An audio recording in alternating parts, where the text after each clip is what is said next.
خسته نباشید میگم بهتون. تیم فولاد نوین تونست تا پلی آف بالا بیاد، ولی خب اون پله آخر در واقع اون سنگ آخر رو شما بازیکن نتونستین بزنید.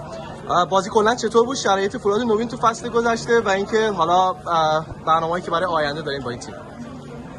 بسم الله الرحمن الرحیم. بازی خیلی خوب بود. متاسفانه روزی که ما در زمین داماش بازی داشتیم بارندگی بسیار شدیدی گرفت و بازی از حالت نرمال خودش خارج شد و 2-0 باختیم و امروز هم تمام تلاشمون رو کردیم و تیم داماش خیلی خوب دفاع کرد. فکر میکنم برنامه دفاعیشون رو خیلی خوب اجرا کردن. با نتیجه 1 گل تونستیم ببریمشون. من به آقای پیروز تبریک میگم، به مردم استان گیلان تبریک میگم.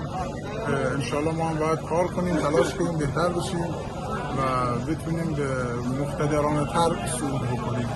من از همه بچه‌ام راضیم.